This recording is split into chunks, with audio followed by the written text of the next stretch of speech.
जयपुर 1 नवंबर। अखिल राजस्थान राज्य कर्मचारी संयुक्त महासंघ ने सरकार की कर्मचारी विरोधी नीतियों के खिलाफ 5 नवंबर से 30 नवंबर तक प्रदेश भर में संघर्ष चेतना यात्रा निकालने की घोषणा की है। यह यात्रा 41 जिलों में जाएगी। 5 नवंबर को जयपुर स्थित महासंघ के प्रधान कार्यालय मंदिर श्री गोवर्धननाथ जी चौड़ा रास्ता से 2 रथ रवाना होंगे। महासंघ के प्रदेश अध्यक्ष महावीर शर्मा ने बताया कि सरकार ने कर्मचारियों की लगातार उपेक्षा की है। उन्होंने कहा कि एनपीएस लागू कर ओपीएस खत्म करना कर्मचारियों के साथ अन्याय है। अधीनस्थ सेवाओं में पदोन्नति विसंगतियां दूर नहीं की गई। संविदा कार्मिकों का नियमितीकरण नहीं हुआ। कैडर पुनर्गठन की घोषणाएं अब तक अधूरी हैं।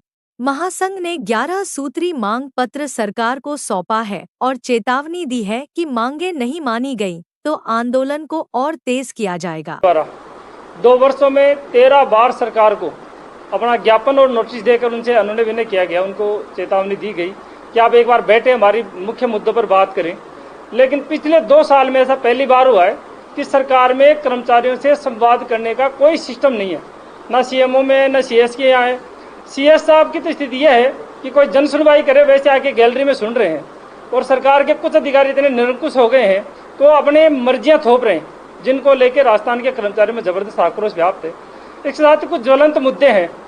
हमने पिछले 20 सालों के संघर्ष से राजस्थान में ओपीएस को वापस प्राप्त किया था, लेकिन 9 अक्टूबर को राजस्थान सरकार के द्वारा हमारी ओपीएस पे बड़ा हमला किया गया है, और जो हमारे निगम बोर्ड यूनिवर्सिटीज विश्वविद्यालय हैं उन पर वापस एनपीएस लागू करने का आदेश जारी कर दिया गया है। ये राजस्थान के कर्मचारियों के हितों पर बड़ा आघात है। इसको लेकर कर्मचारियों में आक्रोश है। इसके साथ ही सरकार लगातार पिछले 2, 3, 4 बजट से कैडर स्ट्रेंथन की बात कर रही है, लेकिन जो सबऑर्डिनेट सर्विसेज के कैडर हैं उनमें एक का भी कैडर स्ट्रेंथन नहीं किया गया। आश्चर्यजनक स्थितियाँ यह है कि एएनएम जो राजस्थान में 22,000 का नेतृत्व करती है, वो एएनएम से रिटायर हो रही है। 12,000 पद हैं। पशु चिकित्सा कर्मचारी जो 11,000 से ज़्यादा संख्या में है, 14% पद है, वहीं से पशु चिकित्सा कर्मचारी पशुधन निरीक्षक से रिटायर हो रहा है। शारीरिक शिक्षक से सेवानिवृत्त हो रहा है। तृतीय श्रेणी शिक्षक से रिटायर हो रहा है। ग्राम विकास अधिकारी एक आध पदोन्नति बड़ी मुश्किल से ले रहा है। पटवारियों की स्थिति है, सूचना सहायक है, सबऑर्डिनेट सर्विसेज के, कृषि पर्यवेक्षक है, पूरे जीवन काल में एक पदोन्नति नहीं हो रही।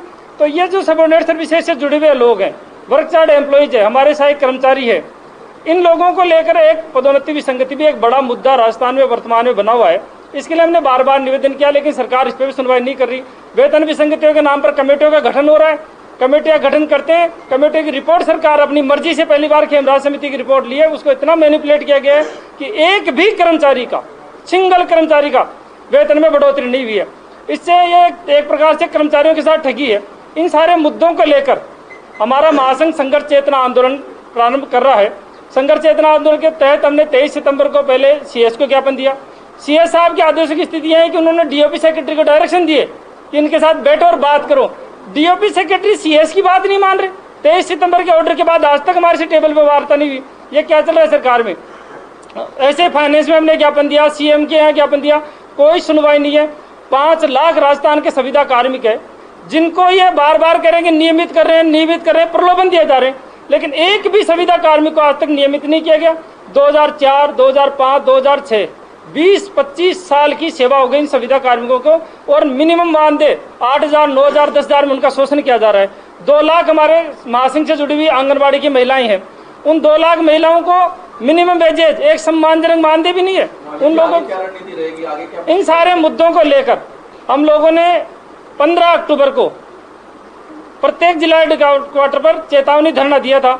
इसके बाद भी सरकार पे कान पे जू नहीं रह रही है। तो अब हमारा जो महासंघ है, जो राजस्थान के 8 लाख कर्मचारियों को रिप्रेजेंट करता है, वो 5 नवंबर से महासंघ का जो हेडक्वार्टर है गोवर्धननाथ जी का मंदिर, 5 नवंबर को वहां से हम लोग संघर्ष चेतना यात्रा प्रारंभ करने जा रहे हैं। हमारे 2 दल संघर्ष चेतना यात्रा के रूप में वहां से प्रारंभ होंगे। ये राजस्थान के प्रत्येक ब्लॉक हेडक्वार्टर और जिला मुख्यालय पर जाएंगे।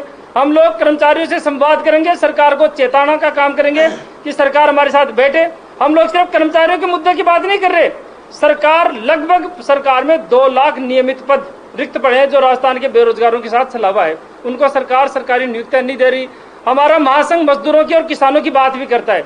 तो हम लोग पूरे राजस्थान में जब जाएंगे तो किसान, मजदूर और कर्मचारी तीनों मिलकर हम लोग एक बड़ा संघर्ष खड़ा करेंगे। सरकार अभियानों का दौर चला रही है, चौथा 5वां अभियान आ गया।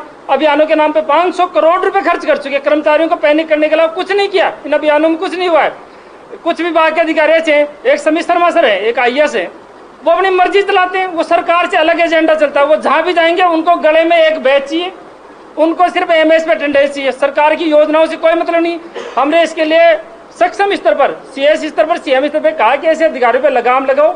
ये कर्मचारियों को पैनिक कर रहे हैं। आप नहीं लगाम लगाओगे तो हम सड़क पे संघर्ष करेंगे। इन चीजों को लेकर संघर्ष चेतना यात्रा प्रारंभ कर रहे हैं। 5 नवंबर से 30 नवंबर तक संघर्ष चेतना यात्रा रहेगी। उसके बाद 7 दिसंबर को संघर्ष चेतना महाधिवेशन जयपुर में बैठ के हम लोग करेंगे। उसमें लगभग हमारे समस्त संगठनों के 2000 प्रतिनिधि भाग लेंगे। फिर वहां से हम लोग बड़ा आंदोलन देंगे। इस बार संघर्ष आर पार का होगा। आज प्रेस के माध्यम से हम सरकार को स्पष्ट चेतावनी दे रहे हैं कि वो कर्मचारियों, रोजगार, बेरोजगारों, इनके संविदा कार्मिकों, इनके मुद्दों पर बैठ के महासंघ से वार्ता करें, नहीं तो आर पार का संघर्ष होगा, जिसका पूरा का पूरा दायित्व सरकार का होगा, माननीय मुख्यमंत्री जी का होगा।